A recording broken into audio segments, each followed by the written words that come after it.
होगा तैयारी करते टाइम क्या होता है कि हम किसी विषय को अपना बड़ा पसंदीदा विषय समझ लेते हैं। किसी के लिए मैथ हो सकता है, किसी का अंग्रेजी हो सकता है, किसी का रीजनिंग हो सकता है, हिंदी, ऐसा होता है ना। हम कोई एक विषय को अपना एक पसंदीदा विषय मान लेते हैं और जिसको हम पसंदीदा समझते हैं उस पर हम वक्त भी ज़्यादा देते हैं। और एक स्टूडेंट की सबसे बड़ी गलती यही होती है कि जिस रेशियो में आपका एग्ज़ाम आना है उस रेशियो में आपको घंटे भी देने होंगे। आप आइडियल एक स्टडी मान के चलिए 6 घंटे। भाई ड्रोन को बंद कर लो, इसको, ये ड्रोन वापस बुला लो, इसको रख लो अभी थोड़ी देर। यार एक बार बिहार की वीडियो थोड़ी से बीच में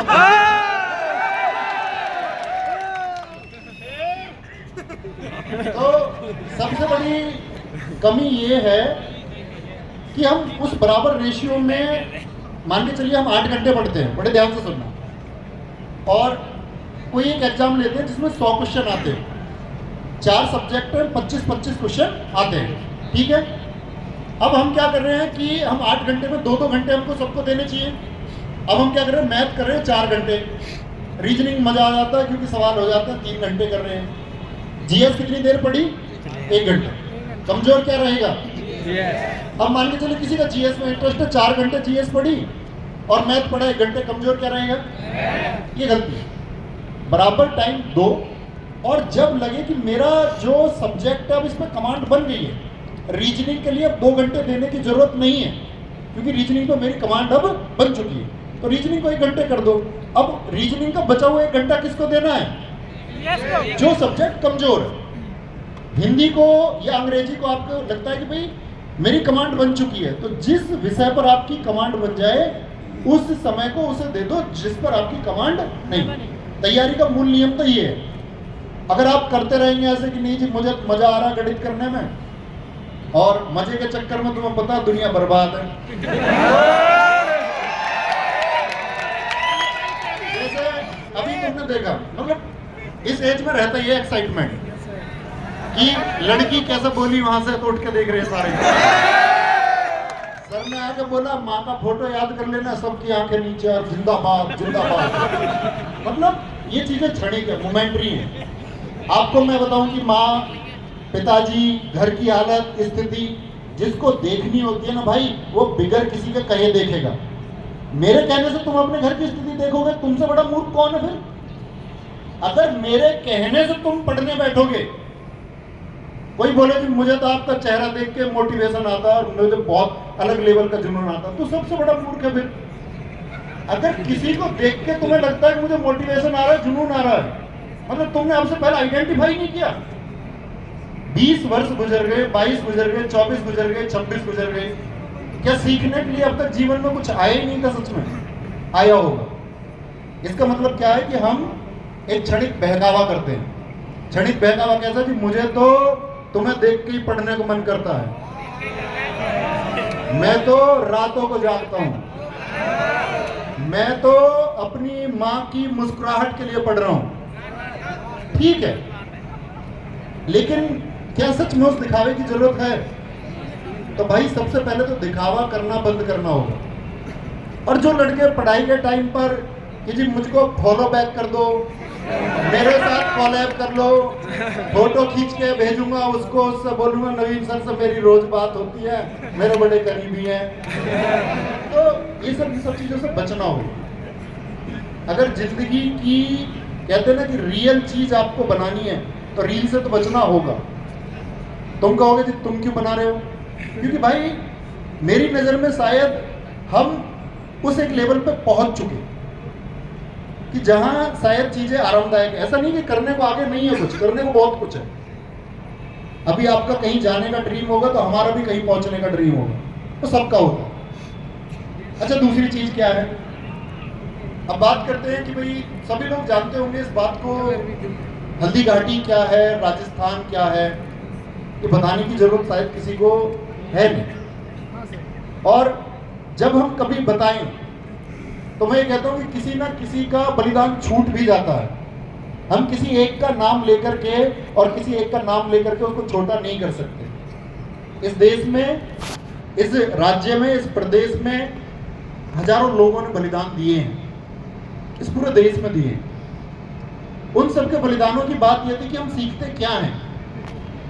हम लोग यहाँ राजस्थान में जिक्र कर रहे हैं कि महान महाराणा प्रताप जी का बलिदान क्या है, सब जानते हैं। तो सीखने की जरूरत है। सीखने की जरूरत यह है कि आपको कभी भी अभाव, आपको कभी भी विपरीत परिस्थिति के आगे घुटने नहीं टेकने। ये महाराणा प्रताप जी ने आपको सिखाया। चर्चित क्यों है या हमारे दिलों में क्यों बसते हैं? क्योंकि विषम परिस्थितियों में भी घुटने नहीं टेका। आप में से बहुत सारे लोग हैं कि मेरा सिलेक्शन नहीं हुआ, अभी पीछे भाई ने बोला 0.15 से रह गया जी, मैं 0.25 से रह गया। ऐसा भी हो सकता है कि आप शायद गवर्नमेंट जॉब के लिए सेलेक्ट हो ही ना पाओ। संभव है ना? मैं यहाँ खड़े होकर झूठ बोलूं कि आप सबकी नौकरी लग जाएगी आरडब्ल्यूएस पढ़ के? पॉसिबल नहीं है ना। शायद लग जाए सबकी, आप सब होनहार होंगे तो सबकी जॉब भी लग जाए। लेकिन ऐसा भी तो हो सकता है भाई, शायद हम लोग गवर्नमेंट जॉब में सेलेक्ट ना हो, इसका मतलब जीवन तो खत्म नहीं होता। एक भाई ने बीच में खड़े होकर बड़ा अच्छा लगा, उसने बोला कि मैं पढ़ता नहीं हूं, मैं सिंगर हूं। तो जिंदगी जीनी भी है, प्रेशर क्रिएट नहीं करना दिमाग पे। तो जिसे कोई भी स्थिति है, आप लोग अपनी मेहनत पे ध्यान दो कि भाई मुझे मेहनत करनी है, मैंने ये डिजाइन किया है, ये एग्जाम है, इसका सिलेबस ये है, मेरी चीजें क्या सच में तैयार करने के लिए मैं वो वक्त देता हूं जो देना जरूरी है। सच सच बताना, जब आप लोग रात को आराम की स्थिति में पहुंचते होंगे, और सच ही बताना मतलब खुद को ग्रेट बनाने की कोशिश नहीं करना। आप में से कोई कोई विचार करता है कि मैंने दिन में आज क्या किया? कितने लोग करते हैं? हाथ उठाएं जो रात को सच में विचार करते हो कि मैंने आज सच में क्या किया। अब ऐसा तो नहीं 100% सच लोग हाथ उठा रहे हो, मतलब कुछ लोगों ने हाथ उठाए।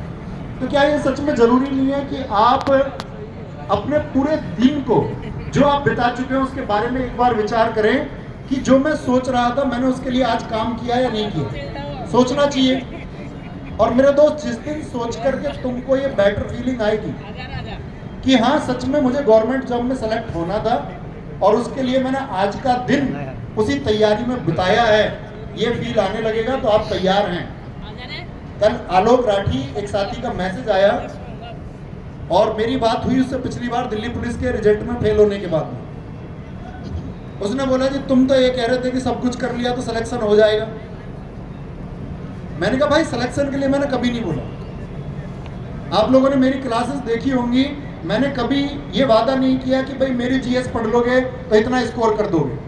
मैंने ये कहा है हमेशा कि आप यहां से पढ़ते हैं और अगर पूरी तरह से उसको तैयार करते हैं, मैं वादा करता हूं दुनिया में कोई आपकी टक्कर नहीं ले सकता। मैं ये नहीं कहता कि आप पूरा स्कोर कर दोगे,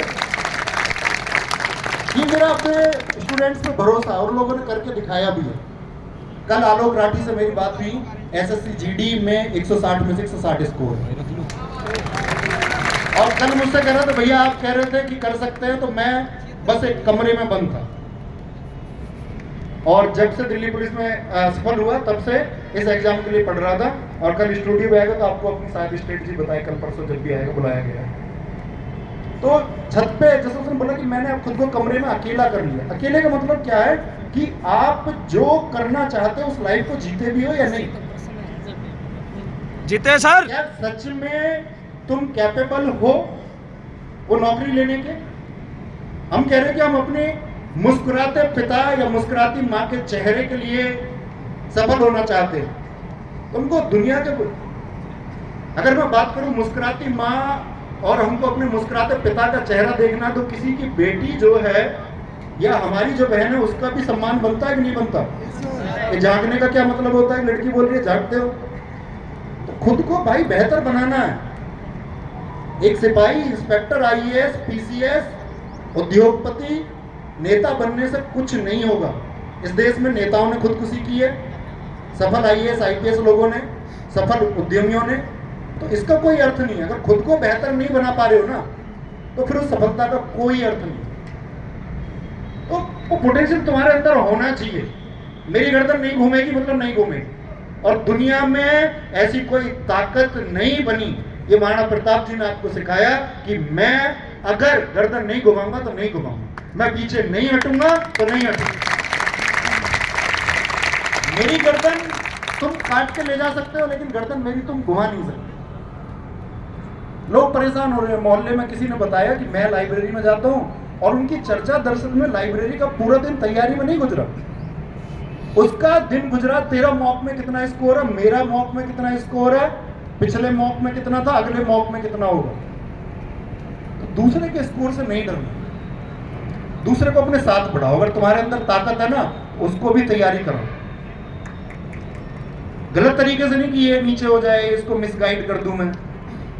महाराणा प्रताप जी का एक अनसुना किस्सा मैं आपको सुनाता हूं कि महाराणा प्रताप जी जब हल्दी घाटी का युद्ध है 1576 से पहले, इसके 10 दिन पहले की बात है, बहुत कम लोगों ने सुनी होगी, तो लोगों ने मानसिंह की खबर दे दी महाराणा प्रताप को कि जी मानसिंह निहत्था है और रैकी करने आया है, कुछ स्थितियों का पता लगाने आया है। आप सब जानते हैं कि महाराणा प्रताप जी का मैसेज सिर्फ वीरता का मैसेज नहीं है।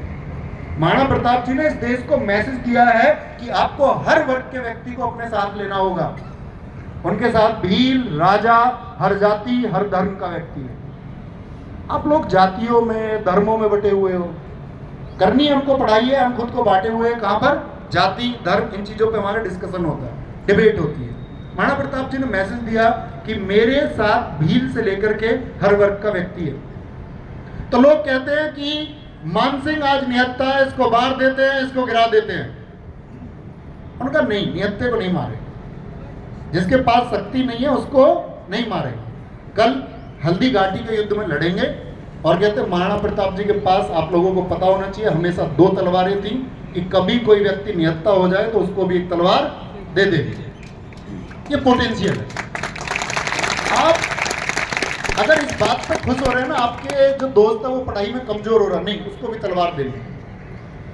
तो वीर वो है, क्या सोचा, अगर मैं कहूं उत्साह उसके अंदर है जो अपने परिवार को शारीरिक, सामाजिक और आर्थिक मजबूती दे सकता है।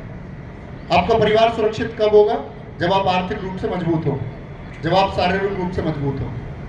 एक भाई ने भी बीच में बोला था इधर कि जी आपने, एक सवाल उठा पड़ा, मैंने देखा कई बार कमेंट्स में, बहुत पढ़ता हूँ, उसमें लिखा हुआ था कि आपने दिल्ली पुलिस की जो मेरिट है वो अंकित भाटी सर आपने इतनी बता दी तो हम फिजिकल के लिए नहीं गए। सुनी थी आपने भी ये बात? यस सर, सुनी होगी।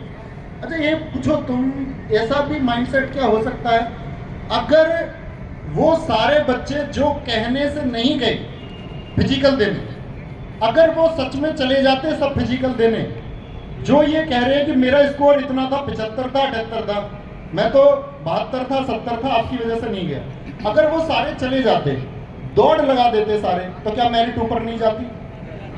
तब भी रहते ना। तो आप दूसरा साइड क्यों नहीं सोचते? आपको चीजों की सच्चाई समझनी होगी। फालतू के, मैं हमेशा कहता हूं, फालतू के मोटिवेशन में, वो चाहे मैं बोलूं, कोई भी बोले, उसका कोई अर्थ नहीं है, क्योंकि वो क्षणिक हो सकता है, मोमेंटरी हो सकता है।